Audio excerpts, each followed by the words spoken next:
Hello there, lovely people. Martin Pavey here. My goodness, it is a very, very hot day today. Beautiful, beautiful. You can see the sunlight. It's a beautiful day, and it's been a very productive and busy one. So I'm very happy, and I hope that you are as well. So today, what we're going to be talking about is you are going to change your mind, and it's okay. So please do like and subscribe and share to spread this very important message.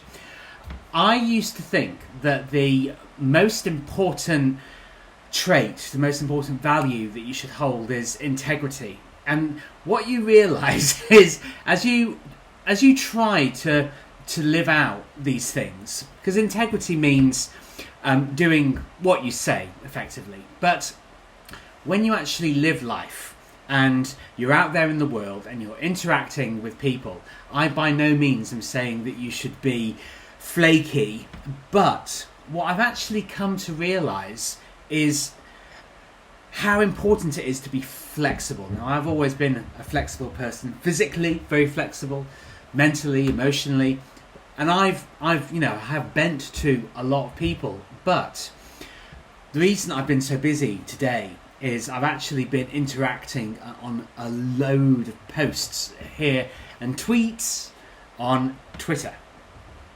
Not X, Twitter. And what you realise is that everybody has their own perspective, right? And if you're so rigidly wed to a particular worldview, what you're going to find is conversations are going to start off even before you actually know the person. They're going to start off in a antagonistic kind of way, and that's not the point of life. The point of life is understanding human nature, understanding people, and trying to build valuable and meaningful connections with people. Because the reason I'm making the efforts that I am is because I'm building businesses online, and what I want to do is attract an audience that I can be honest with, but also that I can look at what they're saying, really listen to it, examine it, maybe analyse it, and understand where that person is coming from. Because I think the biggest problem in the world, and always has been, is division. Because we assume in our infinite wisdom, or alleged wisdom, is that we know what other people are thinking, and also that we absolutely 100% of the time know what's best. Everybody believes what they believe for very, very good reasons. And I go into every conversation, well, I try. I try to go into every single conversation with that kind of understanding. With some people, with the stuff that they're posting and the tone of what they're posting, it's not hard to figure out, what their motives are, or if they're going to be a person that you'll want to be around.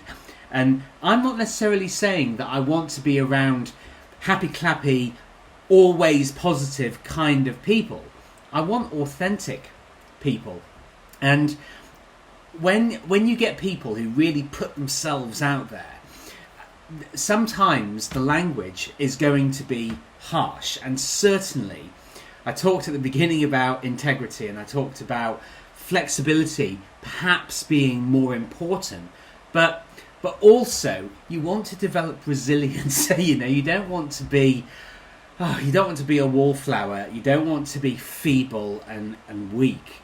So it's really important that when you first encounter what people say, because Twitter is a bizarre world, it's obviously it's sensationalist, it's thought-provoking, and it's clickbaity. It's all of the stuff that we understand that it is, and people call it really toxic. But when I see people talking about a particular platform that has literally hundreds of millions of people on it, when I hear people talking about platforms being toxic, well, I see people who aren't able to curate who they follow, and also I see people who aren't able to kind of humble themselves a little bit and take a step back and calm down, bring yourself back down to earth and say, well, okay, there may be something in this that I can learn.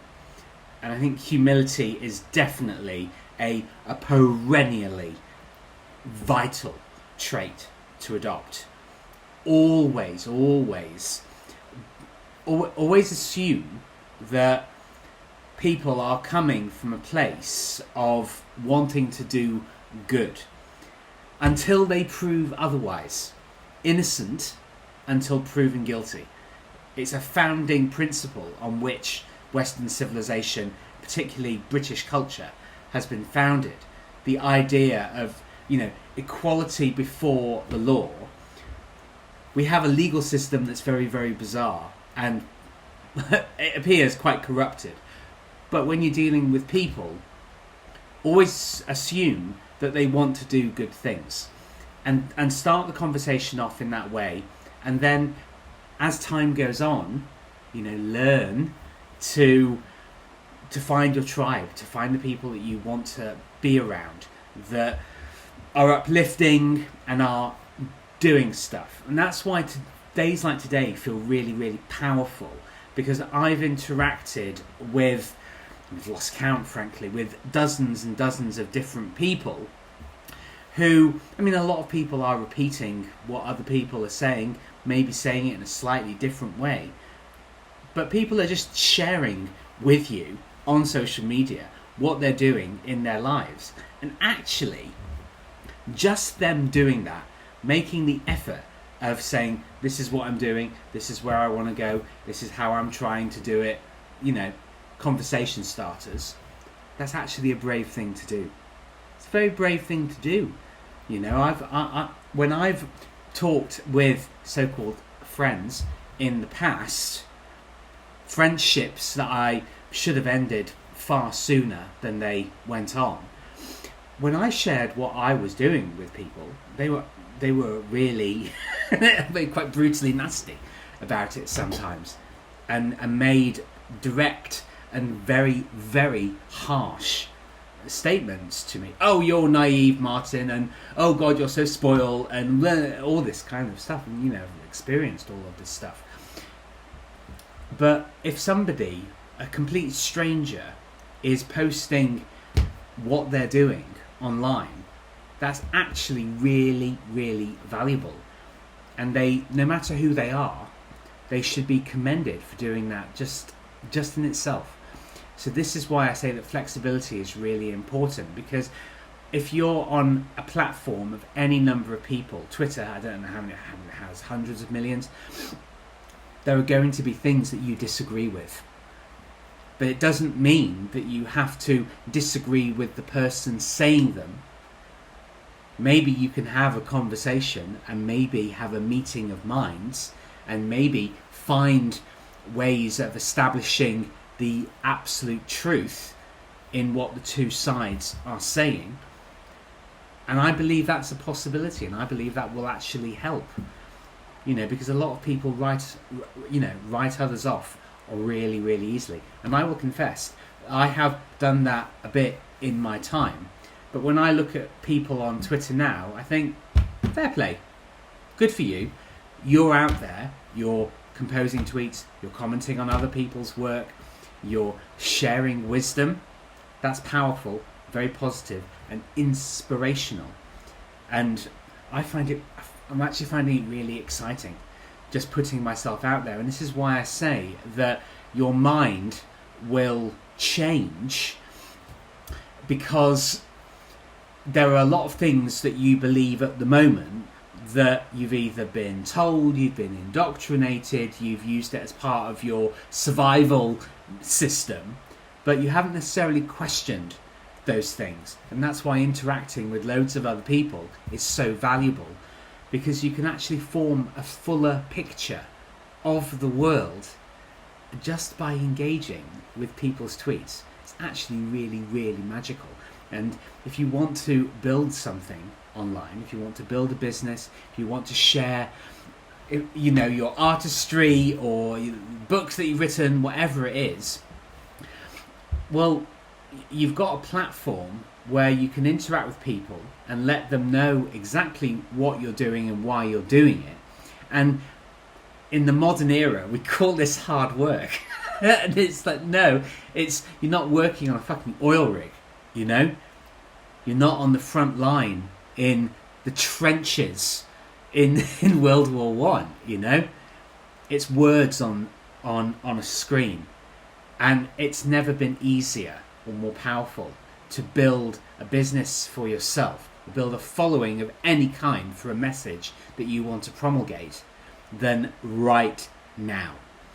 And I have procrastinated for a very, very long time. And I will admit that when I'm going through all of these posts and responding to people's tweets and the stuff that they're sharing, there is a massive part of me still that feels a lot of resistance to it. But the key, resistance is just procrastination. The key is pushing through it